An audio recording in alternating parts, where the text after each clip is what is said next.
क्योंकि राहुल गांधी जब भी सदन में बोले हैं, इसके बाद इनके प्रवक्ताओं को, इनके नेताओं को बाहर निकल के यही समझाना पड़ता है कि नहीं नहीं भाई, आप उनके शब्दों पे मत जाइए, आप उनके उस पे मत जाइए, उनके भावों को समझिए, उनकी बातों को समझने की कोशिश कीजिए। लेकिन ये वो प्रधानमंत्री है जो विदेश नीति भी देख रहा है, इकोनॉमी को भी संभाल के रखे हुए हैं। ये तो आप भी जानती है, मैं थोड़ी पहली लड़की तो नहीं हूँ बोल रही हूँ, आप भी पढ़ती होंगी अखबारों की रोज रोज सुर्खियां, या सिर्फ वही ढूंढ के निकालती हैं आप जिसमें आपको लगे कि प्रधानमंत्री नरेंद्र मोदी को और नीचा दिखाया जा सके। ओके अनुमा जी, इस वक्त लांछन आप देश के प्रधानमंत्री पर लगाते हुए नजर आ रही है, लेकिन जो आपके सवाल है मौका देती हूँ ना, ये लांछन ही है कि बचपन में दबा कोई ख्वाब पूरा करने के लिए, अरे भाई आदमी विदेश में जाकर वो छुट्टी मनाने नहीं जा रहा है, वो विदेश नीति को और मजबूत करने के लिए जा रहा है, इतना तो आप समझती होंगी। आप कह रहे हैं अनुमा जी बयान दिया, आप ऑल पार्टी मीटिंग में बकायदा आपको प्रेजेंटेशन दिया गया, उस विजुअल के आने से पहले सारी पार्टियों को एक जगह बुलाया गया, इनवाइट किया गया और गृह मंत्री ने बातें रखी। आप कह रही हैं कि उन्होंने आपको अवगत नहीं करवाया। आज हम सभी को उम्मीद थी कि अविश्वास प्रस्ताव की ओपनिंग राहुल गांधी करेंगे, पर राहुल नहीं बोले। विपक्ष अपनी जिद में अविश्वास प्रस्ताव तो ले आई, पर मणिपुर पीछे रह गया। इसी पे जोरदार बहस, जिसमें रूबिका ने कांग्रेस की सारी पोल ही खोल डाली। राहुल गांधी जी का जहां तक प्रश्न है, राहुल गांधी जी क्यों नहीं बोले? देखिए, इन्होंने तो नोटिस तक दिया जाकर वहां पर, लेकिन कांग्रेस को बाद में समझ में आया कि यह तो बड़ी बड़ी गलती हो जाएगी, क्योंकि राहुल गांधी जब भी सदन में बोले हैं, इसके बाद इनके प्रवक्ताओं को, इनके नेताओं को बाहर निकल के यही समझाना पड़ता है कि नहीं नहीं भाई, आप उनके शब्दों पे मत जाइए, आप उनके उस पे मत जाइए, उनके भावों को समझिए, उनकी बातों को समझने की कोशिश कीजिए। तो आप ये कह रहे हैं कि राहुल गांधी को, लेकिन ये तो डिसीजन अनुमा आचार्य जी की पार्टी लेगी ना कि उनको कब बोलना है। वो लीड स्पीकर के तौर पर बोले कि आखिर में बोले, ये तो वो डिसीजन मेकर्स होंगे। लेकिन जो सवाल आप पूछ रहे हैं मणिपुर पर, अनुमा जी मणिपुर पर इस बार नोटिस क्यों दिया, ये तो बताइए ना, नोटिस क्यों भेजा? जवाब दीजिएगा अनुमा जी, नोटिस क्यों दिया आपने? लेकिन बड़ा सवाल ये है, जिस मणिपुर पर आप लोग सरकार को घेरने की कोशिश कर रहे हैं, उस मणिपुर की स्थिति क्या पहली दफा ऐसी है? सीधा सवाल पूछ रहे हैं शर्मा जी। देखिए, पहले तो मैं बीजेपी प्रवक्ता के सवाल का जवाब दूं कि हमने नोटिस क्यों भेजा। हमने 267 में, रूल 267 में बहस चाहिए थी। क्यों चाहिए थी? क्योंकि उसमें सारे काम छोड़कर उस मुद्दे पर बहस होना चाहिए, क्योंकि मणिपुर में जो हुआ उसने भारत की संस्कृति को तार तार किया है।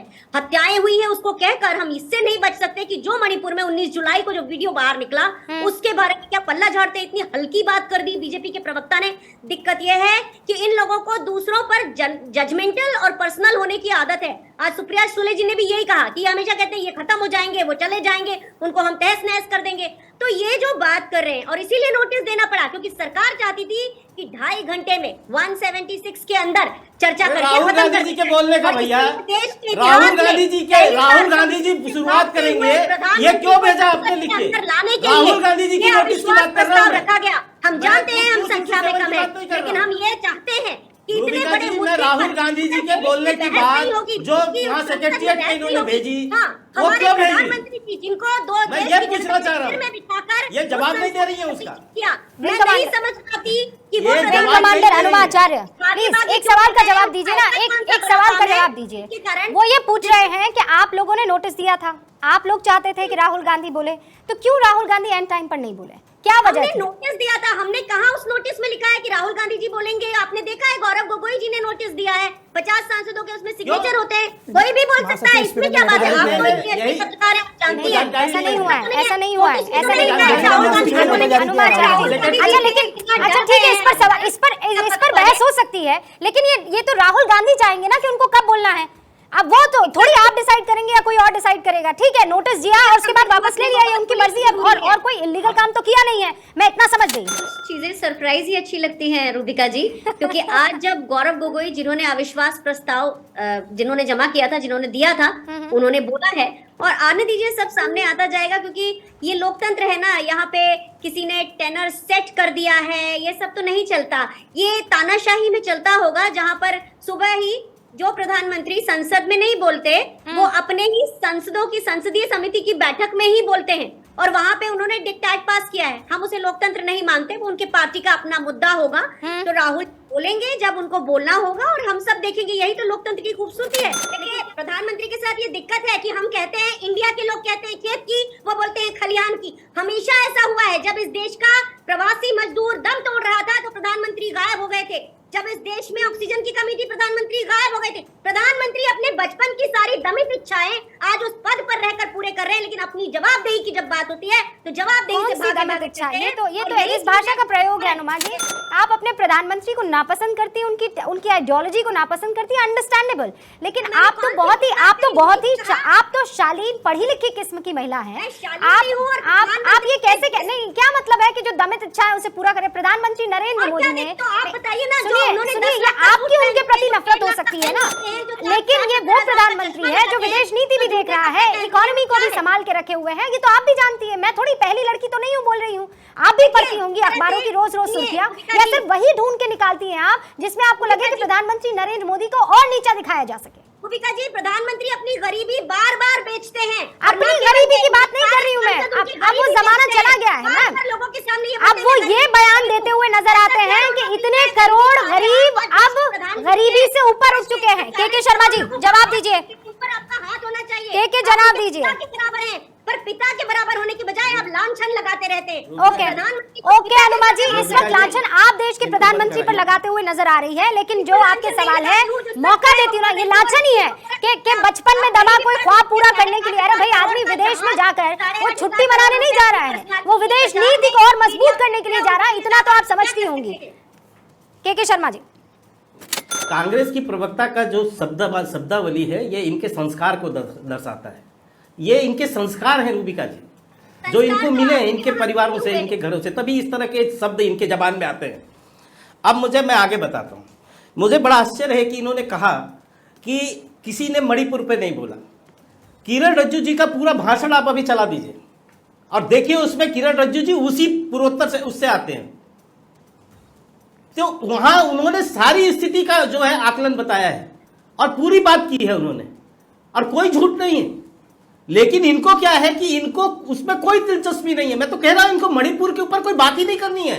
ये इनकी कोई संवेदना नहीं है मणिपुर पे। इनको केवल और केवल, जो आपने पूछा इनको हासिल क्या होगा, इनको हासिल तो कुछ होना नहीं है, सच है। ये इनकी मजबूरी है कि ये इस तरह का, जो आज प्रधानमंत्री जी ने भी कहा कि एक बार टटोले, एक तो ये टटोले, एक टटोले। मैंने बीच में नहीं बोला था। अनुमा जी, मैं मौका दूंगी आपको। अनुमा जी, मैं आपको मौका दूंगी, रुक जाइए, एक बार उनको बात फिनिश करने दीजिए, मैं आपको काउंटर का मौका दूंगी। देखिए, अमित शाह जी गृह मंत्री इस देश के स्वयं वहां 3 दिन गए, 3 दिन रहे। 21 दिनों तक राज्य गृह मंत्री वहां पर रहे। लगातार वहां पर कई और मंत्री, हमारे स्वास्थ्य मंत्री से लेकर कई लोग वहां गए, जो वहां की व्यवस्थाओं का संचालन उन्होंने किया और धीरे धीरे वहां शांति स्थापित किया। इन्हें तो कुछ पता नहीं है। लेकिन मुझे आश्चर्य है, मैं यही पूछ लूं, यूपीएम का भी मैंने इतिहास गिनाया, 10 साल में जो हजारों मौतें हुई, तो ये सोनिया गांधी और राहुल गांधी क्या कर रहे थे? ये कभी गए वहां पर? आज ये लोग कभी पहुंचे उस समय जब 6-6 महीने वहां ब्लॉकेज होता था? तो जवाब देंगे। आज फोटो ऑप कराने जाते हैं वहां पर, जाए ना कभी राजस्थान में, जाए वहां पर लड़कियों के साथ बलात्कार नहीं हो रहे हैं, जाए कभी पश्चिम बंगाल में जहां खुलेआम बलात्कार हो रहे हैं, हत्याएं हो रही हैं, हजारों लोगों की मौतें हो गई हैं। गए हैं कभी आप वहां? कभी फोटो ऑप कराने गए हैं? के शर्मा, अरे फोटो ऑप कराने ही चले जाते। 70 दिन मणिपुर जब जल रहा था, तब विपक्ष क्या कह रहा है? यही तो कह रहा है कि 70 दिन में आप कभी एक बार आकर बयान दे जाते, वो स्थिति अगर देश को बता जाते, तो आज आप विपक्ष के हाथों में कोई मुद्दा नहीं देते। वो बार बार यही कह रहे हैं कि हम तो सुनना चाह रहे थे कि मणिपुर में क्या हो रहा है। क्यों मणिपुर पर कोई बयान नहीं दिया गया? उन 70 दिनों में 2 दिन भी आकर कोई बयान दे देता तो शायद आज हम ये अविश्वास प्रस्ताव पर चर्चा नहीं कर रहे होते। वो तो एक, आप जानते हैं, सदन की जब मॉनसून सत्र की कार्रवाई शुरू हुई, उससे एक दिन पहले इतना भयानक विजुअल आया, कोई भी औरत कांप जाए उस विजुअल को देखकर, और पूरा देश उसके बाद ये सवाल करने लगा कि भाई कोई तो बता दे हमको मणिपुर में क्या हो रहा है। शर्मा जी, नहीं, आप मुझे बताइए, सर्वदलीय बैठक कब हुई रूपका जी? उससे पहले हुई दिल्ली में सर्वदलीय बैठक कब हुई? उससे पहले हुई, आप बिल्कुल मॉनसून सत्र से पहले हुई। इसके पहले वहां मणिपुर, हाँ, तो ये इसी दौरान ना, हिंसा के दौरान ही हुई है ना, बिल्कुल। इसके पहले वहां सारे दलों के साथ में बैठक किसने किया? गृह मंत्री जी ने नहीं किया। और क्या वो चीजें वहां पर बाकायदा प्रेस कॉन्फ्रेंस नहीं किया गृह मंत्री जी ने मणिपुर में, जो पूरा देश में नहीं चला? आप कैसे कह रही है कि बयान नहीं दिया गया? किसने प्रेस कॉन्फ्रेंस किया था? कैसे, किन लोगों का विजुअल आया जिनके साथ वो मिल रहे थे? किन लोगों के साथ वो बैठ के वार्ता कर रहे थे? आप कह रहे हैं हम देश हनुमा को छुपा रहे जी थे? बयान दिया, आप इतना बड़ा एलिगेशन ऑल कैसे लगा सकते पार्टी हैं हमें? मीटिंग में बकायदा आपको प्रेजेंटेशन दिया गया।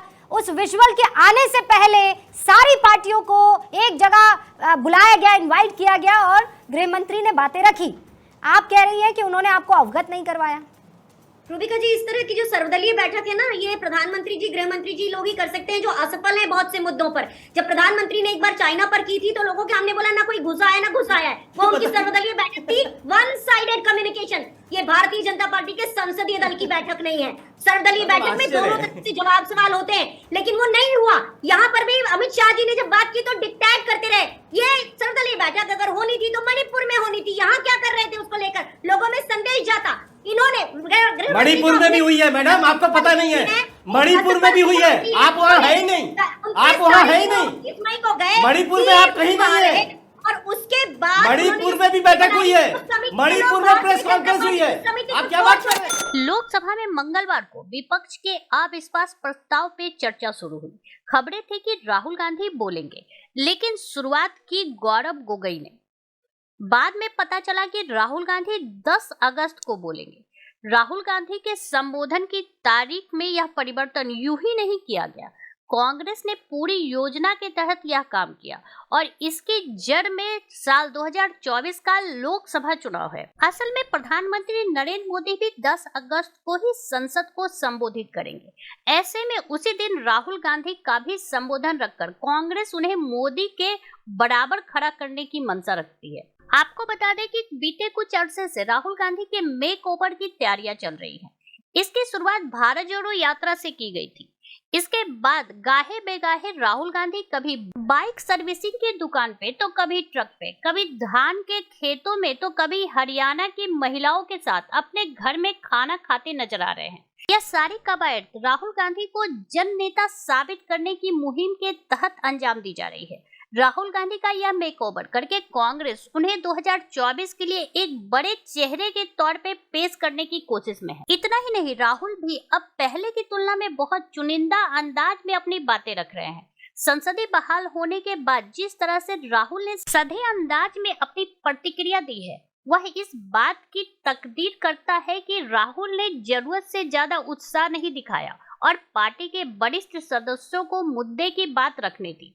इतना ही नहीं, संसदीय बहाल होने के बाद जब राहुल पहली बार संसद पहुंचे, तब भी उन्होंने मीडिया कर्मी को बयान देने से परहेज किया। वहीं आम लोगों के बीच राहुल गांधी पूरी सजगता के साथ नजर आ रहे हैं। वहीं दूसरी तरफ कांग्रेस पार्टी राहुल गांधी का आक्रामक प्रस्तुतिकरण करने में लगी है। कांग्रेस चाहती है कि 2024 के चुनाव से पहले राहुल को जननायक के तौर पर पेश किया जाए। संसदीय बहाल होने पर बड़े ही आक्रामक अंदाज में राहुल का वीडियो वगैरह जारी किया गया। वहीं कांग्रेस के ट्विटर हैंडल पर राहुल को जननायक लिखा गया। इसके बाद अविश्वास प्रस्ताव पर राहुल के बोलने की तारीख बदलकर वही कर दी गई जिस दिन पीएम बोलेंगे। कांग्रेस की यह सारी कोशिशें दिखती है कि वह राहुल को लेकर कोई भी मौका भुनाने से पीछे नहीं हटने वाली है।